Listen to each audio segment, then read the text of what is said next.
In this video, I'm going to show you how to set up your new HP LaserJet M211dw printer.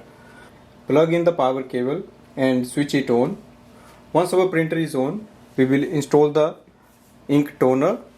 So lift this section up.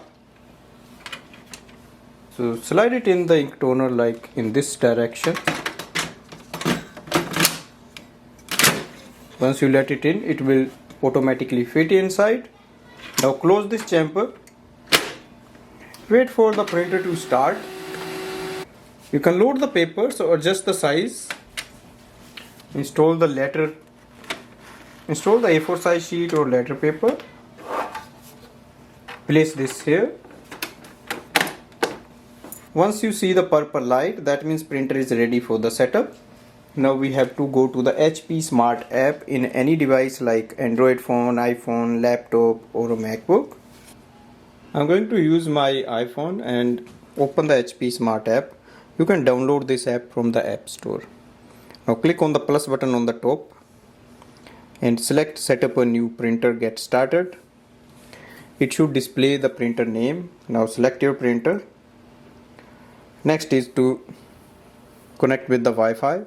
So it will display the name of your Wi-Fi network. Enter your Wi-Fi password. Click continue.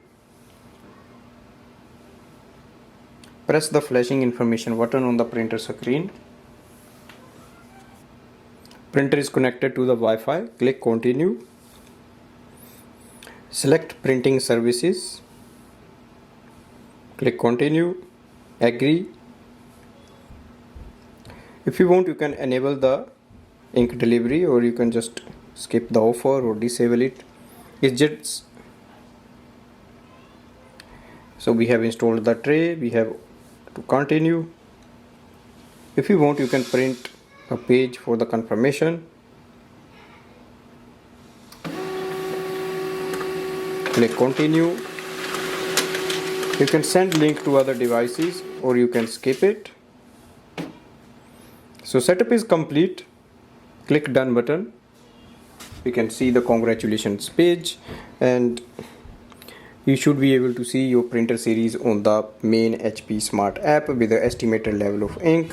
From here you can start using it for wireless printing. So this way we can do the complete setup of this printer. And thanks for watching.